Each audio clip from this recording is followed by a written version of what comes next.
Deməli sizə bir şey danışacağam. Bunu niyə danışıram? Bu təşəkkür videosudur həqiqətən də. Səhər mən universitetə gedirdim. Evdəkilər işə gedib mənə pul qoymayıblar yadlarından çıxıb. Həmin anda limitə düşəcəydim. Həqiqətən qayıb limitim vardı. Universitetdə bilirsiniz ki, qayıb limiti var. Yəni getmək məcburiyyətində idim həqiqətən də. Bir dənə dostuma yazdım. Onda bir xətt idi. Yəni yəqin ki, o vaxt yatmış olar. İnanmırım zaten onda olsun pul.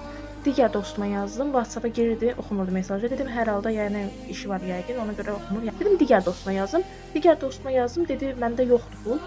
Başqasına yazdım, başqası da dedi məndə yoxdur. Qaldım belə bilmirəm nə edim. Dedim səni qaytaracağam geri. Yəni həqiqətən qaytarma məqsədi ilə istəyirdim dostlarımı. Daha sonra YouTuber dostum var mənim. Adını da deyəcəm. Ona yazdım. Dedim ki, belə-belə bir hadisə var. Utanıram da səndən istəməyə pul. Dedim zəhmət olmasa mənə 6 manat ata bilərsən? Dedi ataram. Kartına atım. Atdı. Həqiqətən atdı. Daha sonra mən ona dedim ki, sən kartını at mənə, mən səni geri qaytaracağam. Amma atmadı kartını. Yəni atmadı bu insan kartını mənə ki, mən onu geri qaytaram pulu. Buradan bu kimdir? Baba Dərviş. Həqiqətən də sənə təşəkkür edirəm. Həqiqətən çox sağ ol, var ol. Dostlar günü də tanınır həqiqətən də.